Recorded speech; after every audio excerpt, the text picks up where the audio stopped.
Една вече се прибрах, че се излезнах за малко.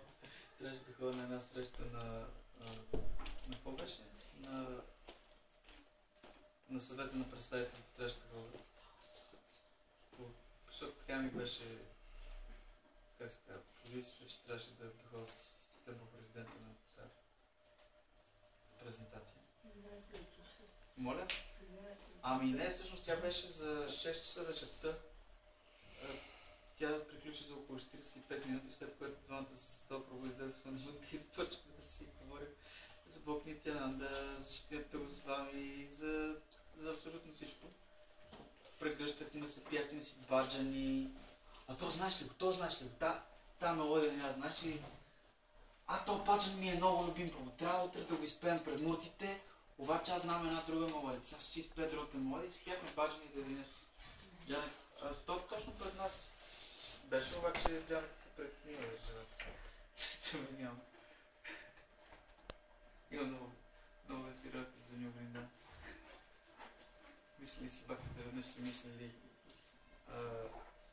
Също това беше една чегите ми.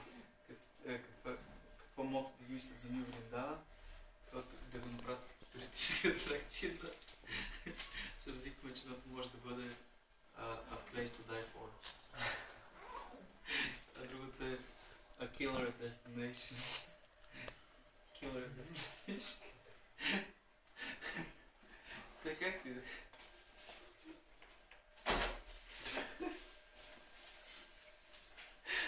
Пак тия за филм. И това пробува днес ми досяше не старих бак тирите с вами. Той по едно време аз се бях отказал от Кришна съзнание и пак се бях върнал към старите съзнания и започнах да работя в един бар, нещо от ресторант. И един ден изневиделица вътре влиза бак тирите с вами. И идва и сяда. Нека с саняси, дрехите, всичко прика. Просто идва и сяда. Но той му казва, Махарадж, нещо мога ли да ти сервирам? Той казва, не искам да говоря с тебе. И да ми вика да говоря с тебе. И така ми, добре, седни. И да седна. Така. Много се притесних. Чух. Какво се случва? Дойдох да говорим. Ти спомняш ли си, вика, ти имаше един много хубав проект. Какво стана с този проект? Трябва пак да го започнеш този проект. Говорихме си и той вика, много ме ентусиазира. И аз след няколко дни просто събрах решително си и зарязах всичко и се върнах пак. И други хора ми разказаха много подобни истории. И наистина му трябва, че има тази способност. И дори без лично да присъства. Аз прочетох Духовен войн 3. Отеха за съвет от трудни времена. И прочетох Духовен войн 3.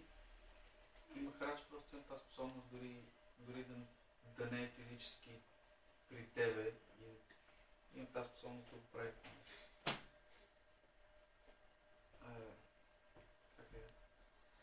Днеска изгледна първа част на Духовен войн 1 Киджай.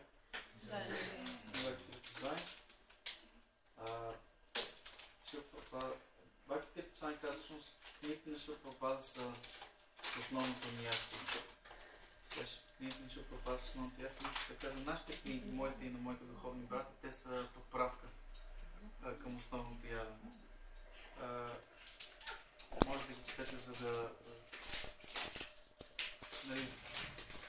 за различен вкус, но основното ястие с книгите на Шила Прабхупада. Днеска малко подправка. И си мисля, че всъщност Духовен войн 1 и докато я превеждах и сега докато я редактирахме, главно Бхакти Люси Киджай. И докато я редактирахме и се чудех, някои работи са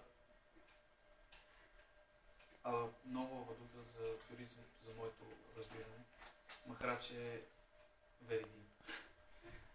И успя. И си мислих, окей, Махарадж ще го прави това. И като прочетеш малко нататък, и всъщност виждаш как той използва абсолютно всички склонности на... Това е моето отклонение за книгата, защото все пак излезна от книгата. махарадж използва всички интереси, склонности на хората, това, което хората се интересуват, някои се интересуват от НЛО, някои се интересуват от пирамиди, древни цивилизации, някои се интересуват от призраци, кой знае какво.